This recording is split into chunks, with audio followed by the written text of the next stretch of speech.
पिछले 12 साल की अगर भारतीय क्रिकेट पर नजर डाली जाए तो भारत ने दो बड़ी जीत दर्ज की। एक थी वर्ल्ड टी20 2007 में और एक 50 ओवर वर्ल्ड कप 2011 में। और इन दोनों ही वर्ल्ड कप के एक बड़े हीरो गौतम गंभीर हमारे साथ हैं। गौतम गंभीर से पूछते हैं कि उन्होंने रिटायरमेंट अनाउंस किया, क्या वजह इसकी रही और फाइनली उनको क्यों ऐसा लगा कि अब क्रिकेट को अलविदा कह देना चाहिए। गौतम, बहुत स्वागत है आपका। गौतम, हमने आपका वीडियो देखा जो कि आपने पोस्ट किया और उसमें आप कह रहे थे कि घंटी बहुत टाइम से बज रही थी, तो फाइनली कैसे आपने रियलाइज किया कि वक्त आ गया है, क्रिकेट छोड़नी है? देखिए, सबसे ज़्यादा इम्पॉर्टेंट है कि किसी भी यंग खिलाड़ी के लिए कि जब वो क्रिकेट खेल रहा होता है तो उसका अल्टीमेट मकसद होता है अपने देश के लिए खेलना। जिस दिन आपको लगने लगे कि आप अगर रन बनाओगे भी और आपको इंडिया खेलने की अपॉर्चुनिटी नहीं मिल सकती और आपके रन आपको कहीं आगे नहीं लेके जा सकते, तो उन रन बनाने का कोई फ़ायदा नहीं। और तभी शायद मेरे को रियलाइज़ हुआ कि कोई फ़ायदा नहीं है कि मैं किसी यंग क्रिकेटर की जगह लूँ।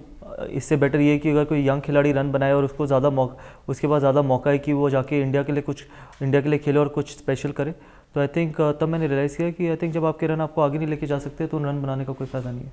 अच्छा गौतम, बहुत बड़ा आपका करियर रहा, 2 वर्ल्ड कप भी आपने खेले, जब भारतीय टीम नंबर 1 बनी थी टेस्ट में उसका भी आप हिस्सा थे।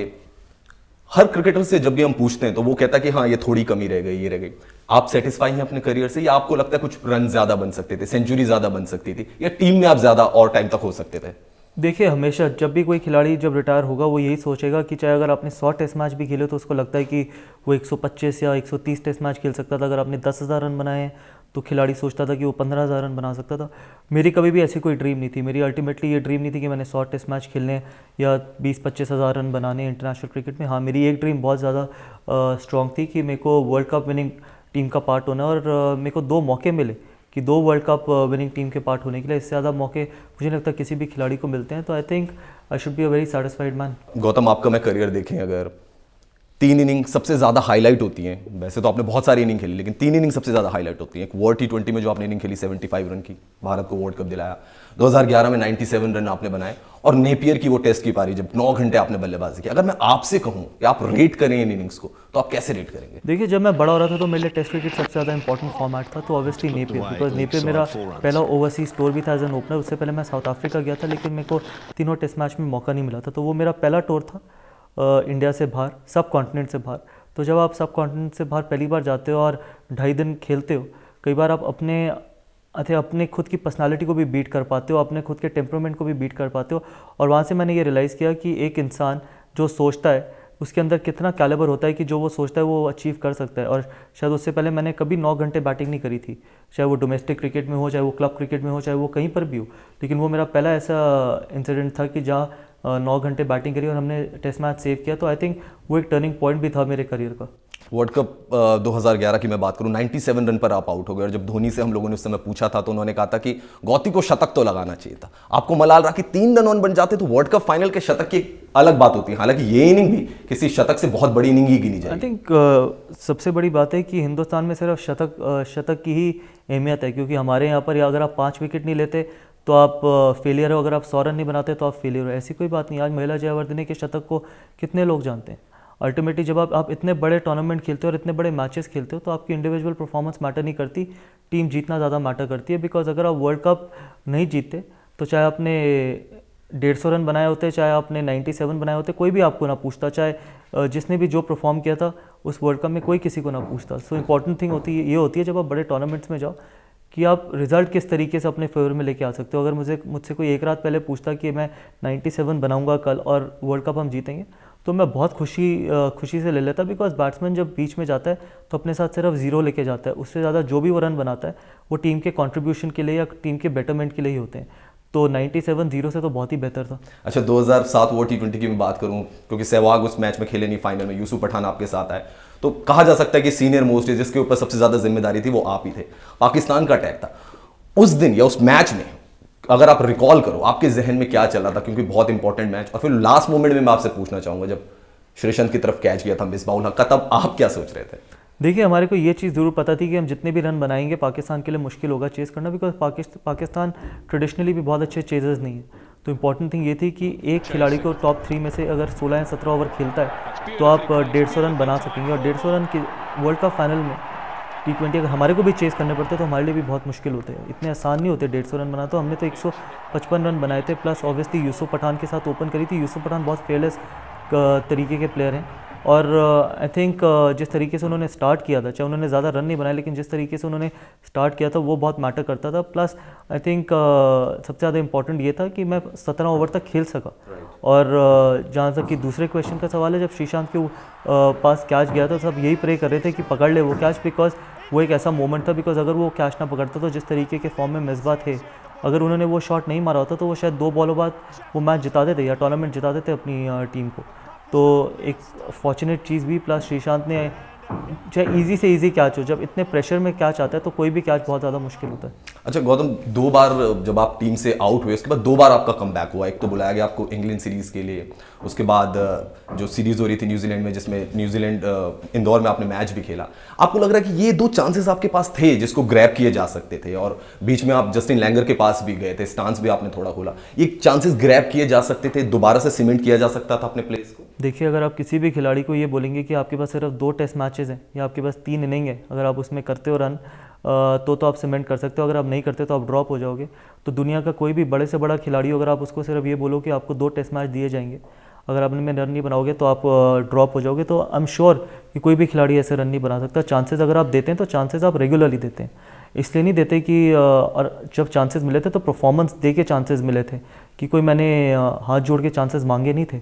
तो अल्टीमेटली जब आप इंग्लैंड जाते हो, जब आप पहले 3 टेस्ट मैच नहीं खेलते, प्लस उसके बाद अगर आपको 2 चांसेस मिलते हैं जिसमें पूरी टीम ने अच्छा नहीं किया था, ऐसा नहीं था कि सिर्फ मैंने अच्छा नहीं किया, पूरी टीम ने अच्छा नहीं किया, वापस आके सिर्फ मैं ही ड्रॉप हुआ था, तो कई बार आपको लगता है कि ठीक है it's hard done, but ultimately जैसे मैंने आपको बोला, मेरा अल्टीमेट मकसद ये नहीं था कि मैंने कोई 100 टेस्ट मैच खेलने, मेरा अल्टीमेट मकसद था 2 वर्ल्ड कप जिताना अपने देश को, और मैं 2 वर्ल्ड कप विनिंग टीम का मेंबर हूँ, उससे ज़्यादा सेटिस्फैक्शन क्या मिल सकती है। अच्छा गौतम, जब आप क्रिकेट सिनेरियो में आए तो सबने कहा कि एक चॉकलेटी बॉय आया है, बहुत लड़कियां भी आपकी बड़ी फैन थी, लेकिन मैं आपको बताता हूं, आप करियर के साथ साथ एंग्री यंग मैन भी बन गया। मैं इसके इंसिडेंट्स आपको देता हूं। आईपीएल का मैच चल रहा था, विराट कोहली आउट हुए, वो जा रहे थे, आप उनसे पंगा लेने पहुंच गए, फिर वहां पे कंट्रोवर्सी हुई। तो ये इंसिडेंट्स जो हुए क्रिकेट के मैदान पे, इसके बारे में आप क्या कहेंगे? अच्छा, ये आपको किसने बोला कि मैं पंगा लेने पहुंच गया? आपको पूरी हिस्ट्री तो पता नहीं उस मैच की, राइट? तो जब हिस्ट्री पता होगी तभी तो आप इसका, जो हमने स्क्रीन में देखा गौतम, वो आउट हो रहे हर थे, चीज बॉलर ने उनसे बात की, जो वो स्क्रीन में फिर आप देखते उनके साथ गए। हर चीज़ जो स्क्रीन में देखते हो वो हर चीज़ ठीक नहीं होती। अल्टीमेटली ऐसी चीज़ें होती रहती हैं, अनलेस एंड अनटिल आप अगर उसको पर्सनली ना लो, ठीक है। ऐसा नहीं है कि विराट कोहली कभी अग्रेशन नहीं दिखाते। अल्टीमेटली जब 2 खिलाड़ी अपनी टीम को जिताने की कोशिश करते हैं तो इट इज़ एब्सोल्युटली फाइन, जब तक आप उस चीज़ को ग्राउंड के बाहर नहीं लेके जाते, और हम उस चीज़ को ग्राउंड के बाहर कभी भी नहीं लेके गए। अच्छा, एक चीज़ और मैं आपसे पूछना चाहता हूँ कि शाहिद अफरीदी, उनके साथ जब आप रन ले रहे थे वो रास्ते में आ गए, फिर वहां पर एक आप दोनों के बीच में तू मैं। देखिए, अल्टीमेटली जो भी मेरे जितने भी कॉन्फ्रंटेशंस ऑन द क्रिकेट फील्ड हुई हैं, उसमें कोई भी मेरा किसी के साथ पर्सनल राइवलरी नहीं थी। आप जब अपने देश के लिए खेल रहे होते हो तो आप ये कोशिश करते हो कि जब मैच आप अपने देश को जिताओ, अपनी टीम को जिताओ, रादर देन कि आप अच्छा लड़का बन के खेलने की कोशिश नहीं करते। आप एक पैशन के साथ कोशिश करते हैं खेलने की, with in the rules of the game कोशिश करते हैं खेलने की।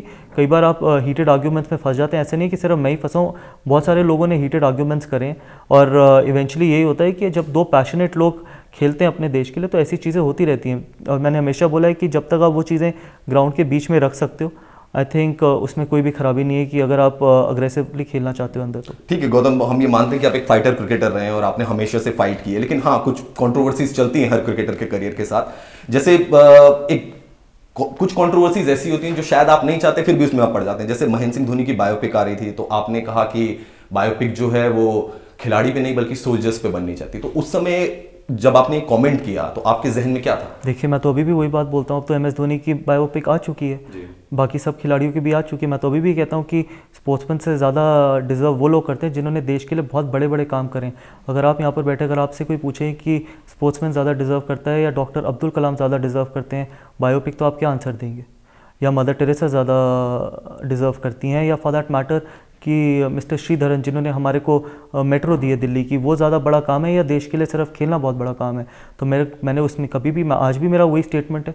आज ऐसा तो नहीं है कि मेरे स्टेटमेंट से चीज़ें बदल गई हैं, चीज़ें रुक गई हैं। आगे भी स्पोर्ट्समैन के बायोपिक बनेंगी और बहुत सारे लोगों की बायोपिक बनी भी हैं और बनेंगी भी। तब भी मेरा यही कमेंट होगा कि बायोपिक क्रिकेटर से ज़्यादा पहले बायोपिक उन लोगों पे बननी चाहिए जिन्होंने इस देश के लिए सेल्फलेसली काम करा है, और हमेशा बनती रहनी चाहिए उन लोगों पे। बिकॉज क्रिकेटर सिर्फ देश के लिए, लोगों के लिए खुशी दे सकता है, लेकिन जो लोगों की ज़िंदगी टच करते हैं, जो लोगों की ज़िंदगी बदल सकते हैं, आई थिंक वो ज़्यादा डिजर्व करते हैं एज़ कम्पेयर टू क्रिकेटर्स या एनी स्पोर्ट्समैन। गौतम, आप एक स्ट्रेट फॉरवर्ड इंसान रहे, हमेशा से आपने स्ट्रेट फॉरवर्ड बात कही, और उसी में से एक बात और आई जो बाद में मीडिया में भी काफ़ी छाई रही। मोहम्मद अजहरुद्दीन वो गए थे ईडन गार्डन्स में, इनको सौरव गांगुली ने बुलाया बैल बजाने के लिए, लेकिन उसके बाद फिर आपका ट्वीट आया कि अभी तो इनको क्लियर नहीं किया गया। तो उसकी क्या वजह थी जो आपने ऐसा ट्वीट किया? उसकी ये वजह थी कि आप सीबीआई की रिपोर्ट अगर देखें तो उनको नहीं क्लीन चिट मिली गई है, प्लस आपका सिर्फ बैन रिवोक किया गया था। अगर आपका सिर्फ बैन रिवोक, और वो भी इसलिए किया गया था क्योंकि इंडिया में कोई भी ऐसा लॉ नहीं था उस टाइम पे मैच फिक्सिंग के टाइम पर कि जहाँ पर आपको पनिशमेंट मिल सकती होगी। प्लस अगर आपको सीबीआई से क्लीन चिट नहीं मिली है, प्लस जब आप एंटी करप्शन की मीटिंग्स में जाते हो आईपीएल से पहले या इंटरनेशनल बिग इवेंट से पहले, तो उसमें इन खिलाड़ियों के नाम लिए जाते हैं। तो जब आप ऐसे खिलाड़ियों को बेल रिंग करने के लिए बुलाते हो जिन्होंने अपने देश के लिए और अपने देश के लिए ख़राब चीज़ें करी हैं और अपने प्रोफेशन के लिए ख़राब चीज़ें करी है। इमेजिन एक 15 साल का बच्चा जो सुबह 5 बजे उठ के मैच देखता है और उसको पता चले कि इस मैच में कुछ अलग होने वाला है या कुछ ख़राब होने वाला है, तो ऐसे लोगों से बहुत ज़्यादा बेटर लोग हैं जिनसे आप बेल रिंग करवा सकते हैं। ऐसा नहीं है कि इस देश में खिलाड़ियों की कमी है, इस देश में रोल मॉडल्स की कमी है, और इस देश में कभी भी रोल मॉडल्स की कमी नहीं होगी। इंपॉर्टेंट थिंग ये है कि आप किस तरीके के रोल मॉडल चाहते हैं अपने लिए। मैं ऐसे रोल मॉडल्स नहीं चाहता, इसलिए मैंने वो ट्वीट किया, और मैं बिलीव करता हूँ बिकॉज एक रन ऑनेस्टी का हमेशा बेटर रहेगा 10,000 या 20,000 रन डिसऑनेस्टी के लिए। तो मेरे लिए जिस भी इंसान ने एक विकेट ली है ऑनेस्टी की या एक रन बनाया देश के लिए ऑनेस्टी का, आई थिंक वो मेरी ज़िंदगी में हमेशा बहुत ज़्यादा बहुत ज़्यादा महत्वपूर्ण जगह रखेंगे। बिकॉज आई थिंक ऑनेस्टी सबसे पहली चीज़ है कि जो आपको सिखाई जाती है एज ए स्पोर्ट्समैन, कि जो भी काम आप करें अपने प्रोफेशन में ऑनेस्टी के साथ करें, ठीक इंटेंशन के साथ करें, और वही मेरे हमेशा रोल मॉडल रहेंगे, इसलिए मैंने वो ट्वीट किया था। अच्छा गौती, आप जब टीम में थे, टीम इंडिया में थे, 2009 में टेस्ट प्लेयर का आपको अवार्ड भी मिला आईसीसी का, भारत नंबर 1 टीम भी बनी। अभी जब रवि शास्त्री ने कमेंट किया कि ये बेस्ट टीम है पिछले 15 सालों की, तो आप उससे भी सहमत नजर नहीं आए? नहीं, आई थिंक पूरा देश उससे सहमत नहीं था। अगर पूरा देश उससे सहमत होता तो लोग ज़रूर उस पर रिएक्ट करते। बिकॉज पहली बात तो ये है कि आप कभी भी, चाहे आप ओवरसीज़ जीत के आओ, चाहे आप ओवरसीज़ ना जीत के आओ, चाहे आप ओवरसीज़ में जैसा मर्जी परफॉर्म करके आओ, हम वर्ल्ड कप जीतने के बाद भी कभी गैरी कर्स्टन या MS धोनी ने ये नहीं बोला कि इंडिया की नंबर 1 टीम है। वर्ल्ड कप 2011 जीतने के बाद भी आपने कभी किसी से ऐसी स्टेटमेंट सुनी थी, चाहे वो मुझसे हो, चाहे वो for that matter Sachin Tendulkar से हो, या MS धोनी या गैरी कर्स्टन से, किसी ने भी कोई स्टेटमेंट नहीं दी कि ये इंडिया की नंबर 1 टीम है। अब हम तो उस टाइम पे वर्ल्ड चैंपियन थे। तो आपको एक ह्यूमिलिटी के साथ काम करना चाहिए, प्लस आपको ये, अगर आप ये सोचना चाहिए कि हम और कैसे बेटर हो सकते हैं। आप 4-1 ऑस्ट्रेलिया इंग्लैंड में हार के आए हो, आप साउथ अफ्रीका में हार के आए हो, उसके बाद भी आप एक कमेंट दे रहे हो, तो I am sure, I think लोग उसको कैसे सीरियसली ले सकते हैं। मैंने तो नहीं लिया था, मुझे नहीं पता लोगों का, एंड आई एम श्योर लोगों ने नहीं लिया होगा।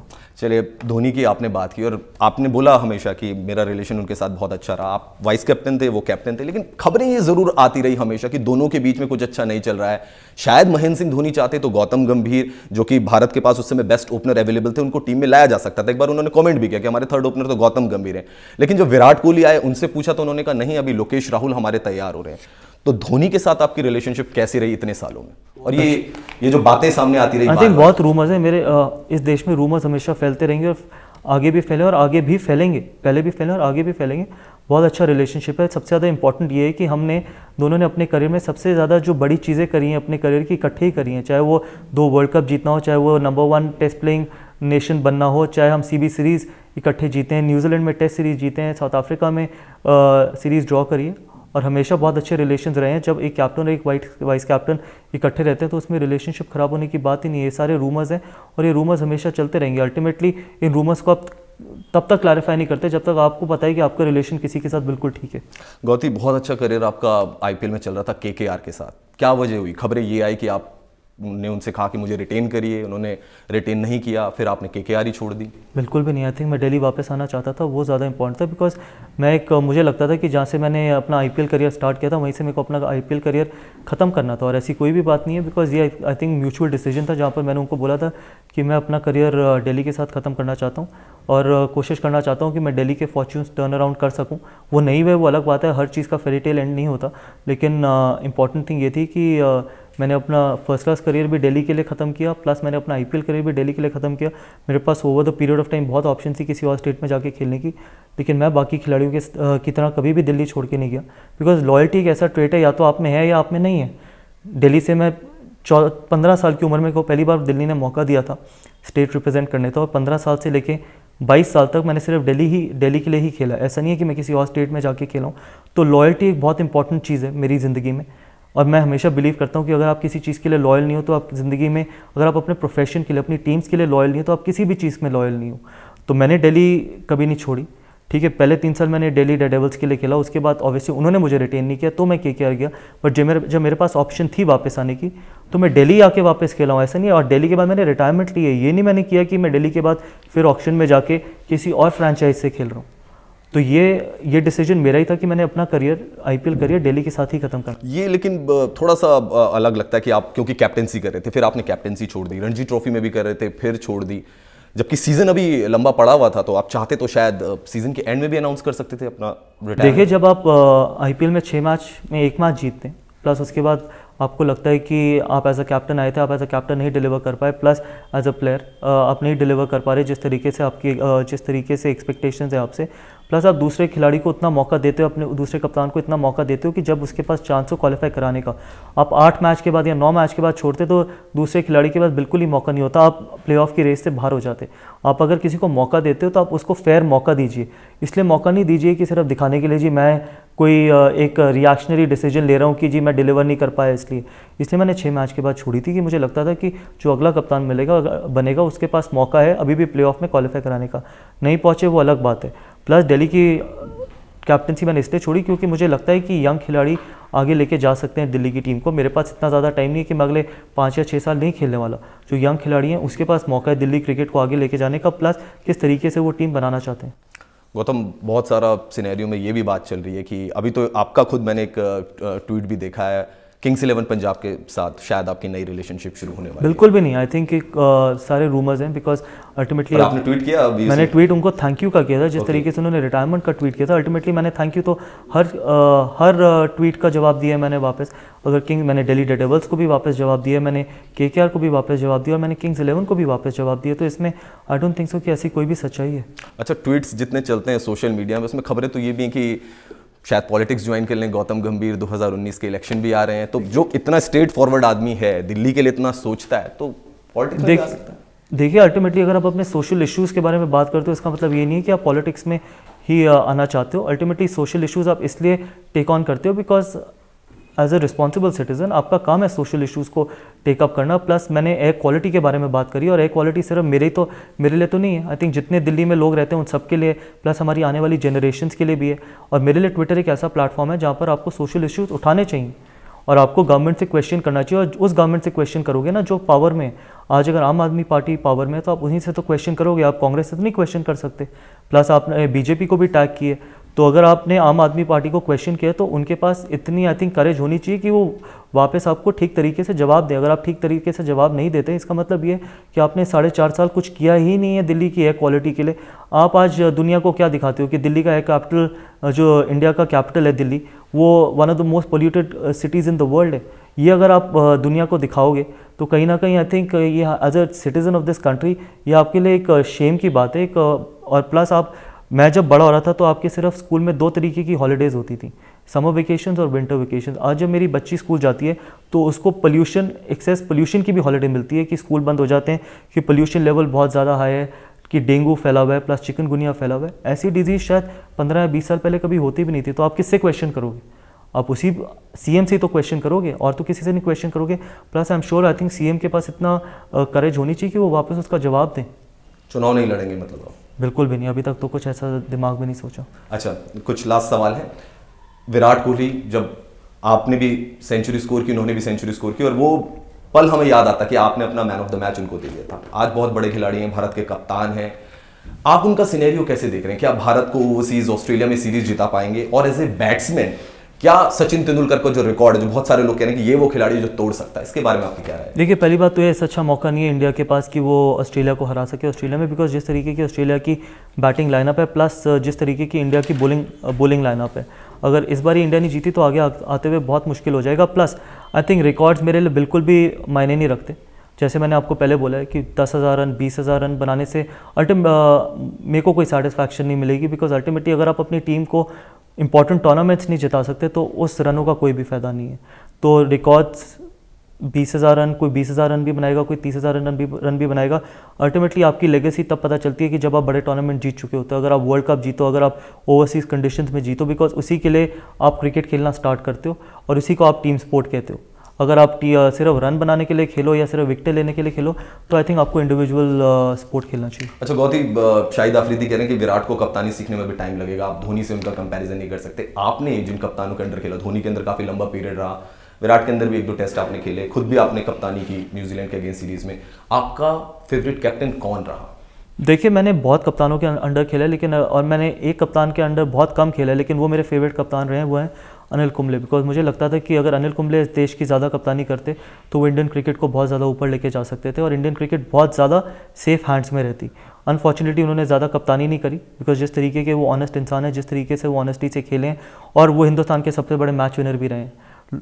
लोग 20,000 30,000 रन भी बनाएंगे, लेकिन जितना बड़ा मैच विनर अनिल कुंबले था उतना बड़ा मैच विनर ना हिंदुस्तान में कभी हुआ है, ना आगे जाके कभी होगा। बिकॉज अल्टीमेटली बॉलर्स आपको मैचेस जिताते हैं और उस टाइम पर हम मिट्टियों पे रैंक टर्नर्स पे खेलते भी नहीं थे। तो मुझे लगता है कि अनिल कुंबले मेरे फेवरेट कप्तान रहे हैं। मैं उनसे सीखा भी बहुत हूँ, जितनी मैंने लीडरशिप करी है और जो भी मेरी लीडरशिप क्वालिटीज़ हैं, I think a lot of credit needs to go to him. दुख होता है आपको जब उनको कप्तान के साथ उनकी बनी नहीं? अब तो SMS भी सामने आ गए हैं कि विराट कोहली नहीं चाहते थे कि वो कंटिन्यू करें आगे, फिर जिस तरीके से उनको छोड़ना पड़ा, ये सारा सिनेरियो देख के दुख हुआ आपको एज ए क्रिकेटर? आप उनके मुझे नहीं, आई थिंक पूरे देश को दुख हुआ होगा जिस तरीके का वो इंसान है। बिकॉज अगर आप अपने लेजेंड्स को इस तरीके से ट्रीट करोगे तो कहीं ना कहीं आई थिंक बहुत ख़राब चीज़ है। बिकॉज उन्होंने रिस्पेक्ट अर्न करी है, उन्होंने रिस्पेक्ट किसी ने उनको ऐसे दी नहीं है, उन्होंने मेहनत करके वो रिस्पेक्ट अर्न करी है। तो आई एम श्योर कि जिस तरीके से वो पूरा एपिसोड हुआ था, आई थिंक वो बहुत ख़राब था इंडियन क्रिकेट के। अच्छा, लास्ट फिल्म आपने कौन सी देखी है? कौन सी देखी है मैंने लास्ट फिल्म? याद नहीं आ रहा। चलिए गौती, आपका रिटायरमेंट हुआ है और हमने देखा कि आप कमेंट्री या कह सकते हैं कि एनालिसिस करते हुए भी नजर आए, तो ये फ्यूचर देख रहे हैं गौतम गंभीर अपना? मैंने सीरियसली नहीं सोचा, ऑब्वियसली, बिकॉज वही काम करूंगा जिस तरीके से क्रिकेट खेला। अगर मैं उस पैशन से कोई भी काम करूंगा तो वहाँ पर जाने की कोशिश करूंगा, प्लस जो भी काम करूंगा कोशिश करूंगा कि लंबे समय तक करूं। बिकॉज ऐसा नहीं हो सकता कि आज कोई काम करूं फिर 2 साल बाद कुछ और काम करूं, बिकॉज मैं उस तरीके का इंसान हूँ। जो भी काम करूंगा उस एनर्जी और उस पैशन के साथ करूँगा, और उसके लिए भी सोचना बहुत ज़रूरी है। अभी थोड़ा टाइम लेंगे आप? एब्सोल्युटली। लेकिन फैमिली में अभी सबको टाइम दे पा रहे हैं? आपकी 2 बेटियां भी हैं, तो जैसा कि आपने कहा भी था अपने वीडियो में कि उनको भी अब टाइम दे पाएंगे, क्योंकि क्रिकेटर्स के लिए बहुत बिजी स्केड्यूल रहता है। बिल्कुल, और वो डिजर्व भी करती हैं, बिकॉज आई थिंक बहुत जल्दी बड़ी हो जाएंगी और मैं ये टाइम मिस नहीं करना चाहता हूँ उनके साथ। ऑल द बेस्ट गौतम, हमसे बात करने के लिए। गौतम गंभीर, जो कि हमेशा अपनी बेबाक राय रखते हैं, स्ट्रेट फॉरवर्ड इंसान है, उन्होंने आज हमसे बात की और हम यही कहेंगे गौतम गंभीर को बहुत बहुत शुभकामनाएं उनके आगे के करियर के लिए या जिंदगी में वो जो भी करना चाहते हैं। आप देखते रहिए न्यूज़ नेशन, क्योंकि खबरों का सिलसिला यहाँ कभी नहीं थमता।